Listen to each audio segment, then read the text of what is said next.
Thank you, Randy, for the introduction, but more importantly for your leadership of the Farm Bureau. But also, I learned a long time ago as you visit with Randy Veach that values are important to him, his family is important, and Farm Bureau is important. And so I respect you, and to all the Farm Bureau members that are here, I can tell you as governor, the partnership that we have with Farm Bureau and the dialogue that we have, the issues that we face together, we're much stronger when we do it on the same side.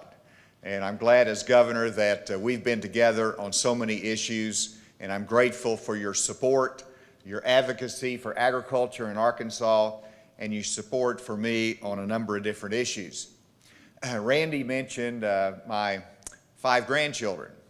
And I'm happy to report today that yesterday I got the news that I'm going to have a 6th grandchild, and it's going to be a boy.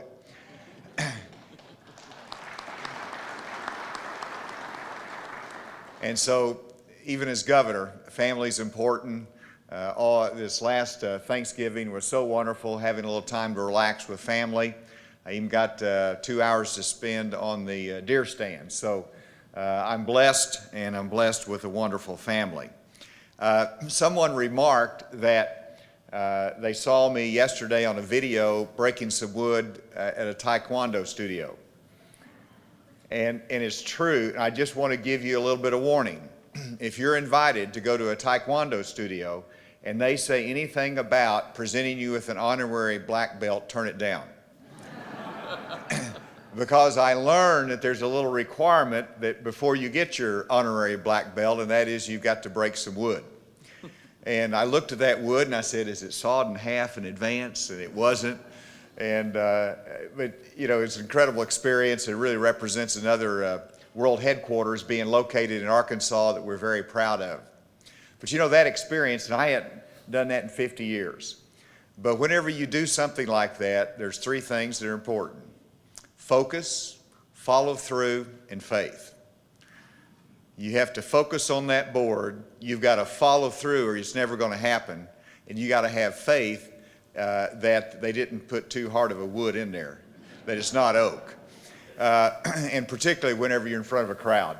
But it was a great time. But you know that focus, follow through, and faith, those are pretty good illustrations of life as well. And I think about my background growing up on a farm. And just the fact that I was able to grow up on a farm 3.5 miles out in the country, half mile down a dirt road, 280-acre farm. It wasn't the same row crop farming that many of you have, but it was that poultry cattle farm. But to see my dad work hard every day. And there's 2 words that I think come to mind. A lot of words come to mind. But it is the dignity of work, and it is the respect that you learn for the land, and that you've got to treat the land well and be a good steward. And those are things that are impossible to learn outside of practicing it on the farm and living it and being dependent upon that land. And so I learned a lot in those early years on the farm. My dad later became a USDA poultry inspector. But I value what you represent in terms of rural Arkansas, in terms of our agricultural community. And when you look at my focus as governor is to build the economy of this state. Where if you're going to build the economy of this state, you start with agriculture. Agriculture is the #1 industry in this state, $20 billion industry. The small farms, there's 43,000 farm families. Many of those are on small farms. And the values that you reflect in your life are really foundational to the state of Arkansas. And so one of those values is work. And one of the points of emphasis that I have as governor is to make sure that Arkansans have the opportunity to have dignity in their life and the opportunity to work. Labor is important. And I'm delighted with the fact that we have created 56,000 jobs in Arkansas since I became governor.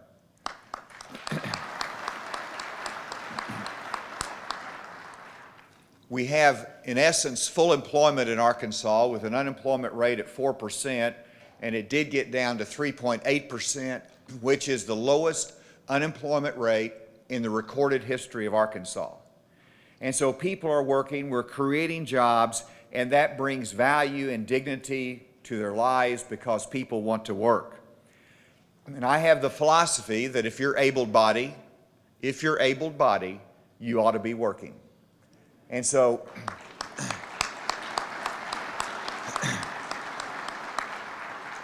we put in a requirement in our food stamp program.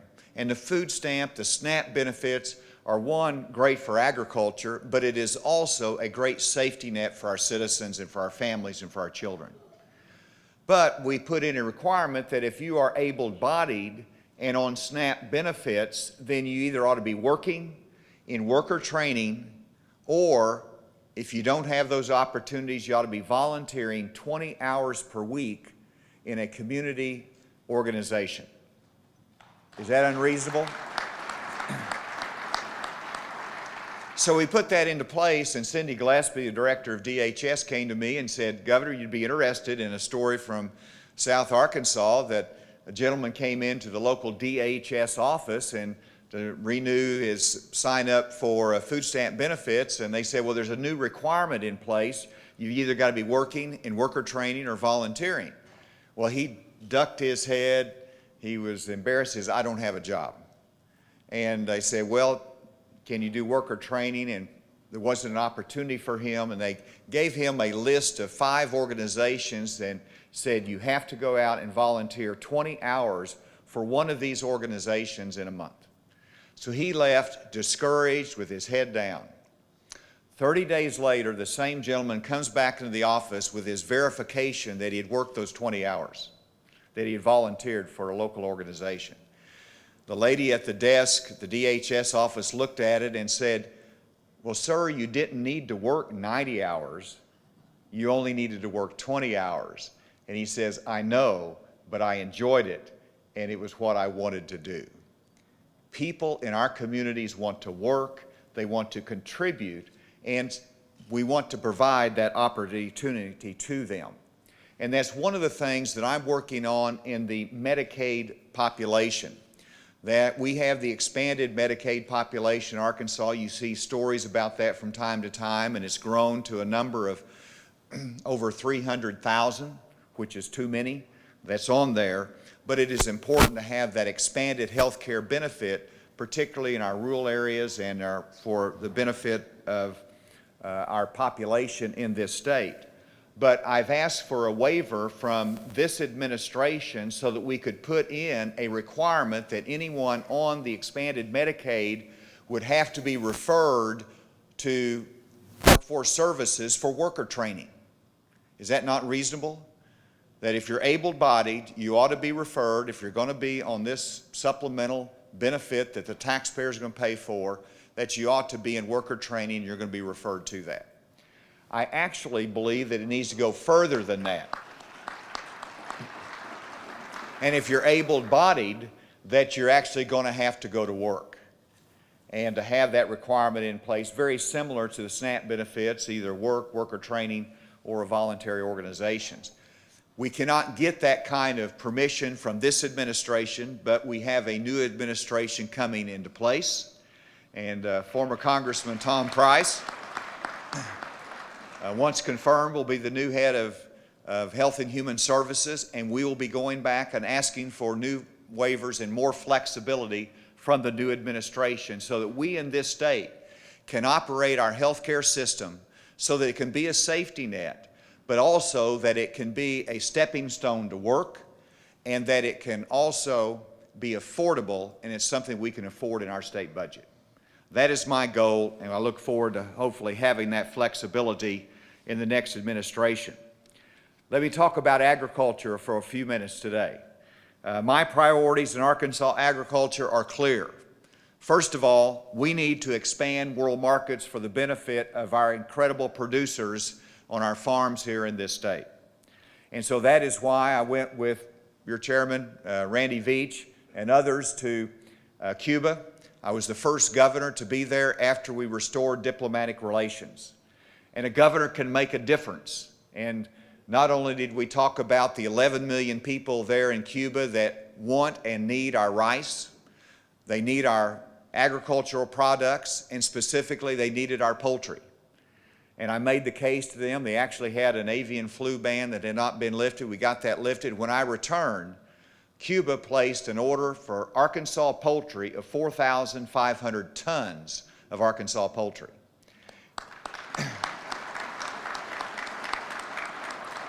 But we need to expand those market opportunities, and I'm delighted with our federal delegation, that is particularly Congressman Crawford and Senator Bozeman, that is helping us to get better credit terms that we can extend in the sale of our agricultural products. Now, we've had an interesting twist this last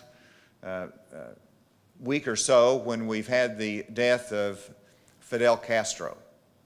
And I have remarked that this gives us an opening not just to re-engage in more trade opportunities with Cuba, but also an opening to reinvigorate and to bring alive again freedom to the people of Cuba. And it's really an interesting changing dynamics because there's a lot of momentum right now going toward expansion of trade with Cuba and a different policy. But with the death of Fidel Castro, it's like the expectation level went up. And not only from our side in terms of increased trade opportunities, but also there is greater pressure now, and rightfully so, for the Cuban regime to change and to give more freedom and to release some of the dissidents they've been holding in their jails. And so the pressure is on Cuba really to enhance and to show good faith that they're going to have a change in direction. And when that happens, you're going to see then, I believe, increased opportunity, increased willingness of Congress to re-engage with Cuba in terms of trade, and that will be good for Arkansas agriculture. I'll continue to be a voice for that. I also, though, went to China. And the first trip to China, we brought back Sun Paper for a $1 billion investment in South Arkansas in the timber industry. That is a part of our agricultural community.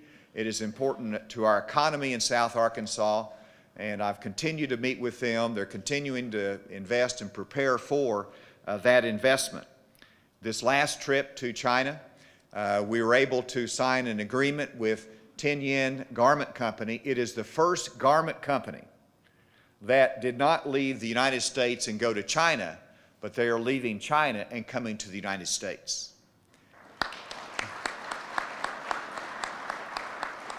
And it's not your father's garment company. This company is highly mechanized and will pay over $14 an hour in their facility, in their workplace, will provide over 400 jobs for Arkansans. But I did something different this last trip as well. I said, it's not just about bringing jobs back here. Let us work and use this opportunity as governor to put pressure on the China government to open up their markets to us. And so I asked for the meeting, and I had a meeting with the Vice Minister of Agriculture in China. I thank them for opening up the China market to our beef products here in the United States. That is a great opening for us. But I said you also need to open your market to our poultry and to our rice. And let me tell you, in China, with the market that they have, they produce, but they do not produce enough for their own people. And they are importing rice and agricultural products and food products, and nothing beats what we have in the United States, and that market needs to be open to us. So the global market is important. And I want to tell you that less than 24 hours ago, I had a conversation with President-elect Donald Trump. And I congratulated him on his win, and I wanted to make clear to him that I want to support this administration outside of Washington. I want to support this administration as governor of Arkansas. And I want to shape it in the right direction for Arkansas agriculture and the Arkansas economy. And I stress to President-elect Trump the importance of the global market to Arkansas's economy. And that is true in agriculture, but it is also true in terms of our exports, in terms of the opportunity for direct investment from China here in this state. So it was a good conversation. I tell you, he is working hard. He called me back about 10:30 Eastern Standard Time. It was the allotted time, I think, that he could call before he started doing his tweets. I say that a little bit jokingly, but Donald Trump is going to redefine the presidency. Stay tuned. And I'm delighted with the cabinet that he's putting in place. I'm delighted with the outreach that he has. Very interested in, it's going to be a responsibility for us to educate him, a New Yorker, on agricultural policy. Think about how important that is. And so, but there is that opportunity because I believe that what's ahead is an administration that is not going to treat mid-America as flyover region.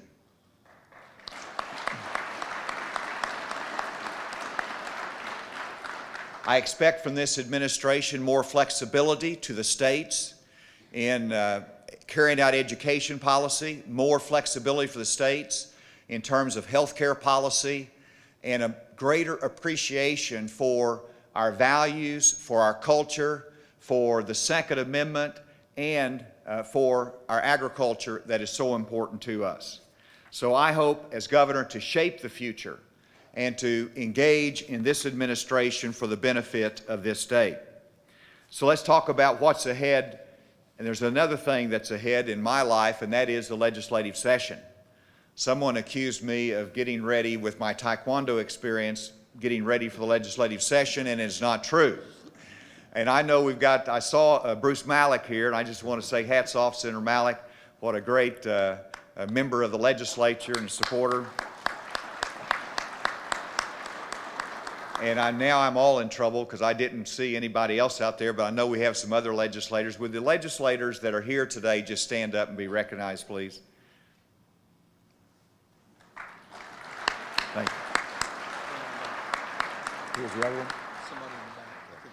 Well, I know we have some others here that I couldn't see, but you're having an important legislative session later, and we'll have their perspective on what's coming ahead. But let me just offer a couple things to you that are important from my standpoint, not just in terms of agriculture, but our overall agenda. And one, it is critically important that we as a state have a new higher education, university, college level funding formula. Right now we have a funding formula that simply rewards institutions for the number of students that they have enrolled. I want to recognize and reward and give funds to universities and colleges, not based upon student enrollment, but based upon student progression and student success. Are they getting a degree? Are they moving toward a certificate? What are they achieving? Are they getting the hours? Are they having to go into remediation? Are they moving quickly through to graduation? And that's what we want to account. That's what we want to reward. And we need a new higher ed funding formula that I hope that you can support. It will be presented. It's been developed with all of our institutions of higher education, but that will be a significant priority of mine in the next session. I have presented a balanced budget to the legislature. That balanced budget funds our priorities from education to agriculture, research, and it is a good budget, but it also addresses the needs that we have in this state from our foster care crisis and putting more workers in our foster care system in place so that we can protect our children and make sure that they have a reasonable opportunity for success. It invests in public safety so that we can try to reform and change the dynamic of people just continuing going back to prison and continuing to work in reentry programs, continuing to invest in a new initiative of a mental health system that will be able to identify those that have a violation of the law but a mental health problem so they can get help and not just cloud up and crowd up the county jails. So there's some new initiatives there, but it is also a balanced budget that emphasizes a pro-growth economy in this state and lower taxes. I still believe that the problems that we have can be addressed by lowering taxes, putting more money in individuals' pockets so they can control their lives and spend, and that's going to grow our economy. And we're doing it very carefully and measured, but it is an important part of our budget that we have presented. Let me conclude by saying that agriculture is a key for our economic growth that will be sustained in the future. It is an essential part of not only our economic future, but it is an essential part of who we are as Arkansans. And agriculture defines the opportunities to a certain extent that we will have in many parts of the state in the future. I am committed to making sure that rural Arkansas is not forgotten, that education is just as good and effective in rural Arkansas as it is in urban Arkansas. And then we make policies in Little Rock, we make policies that understand the unique needs of the rural parts of our state. And so I look forward to the partnership that we will have on the exciting venture that's ahead in growing our economy and improving our state. Thank you very much.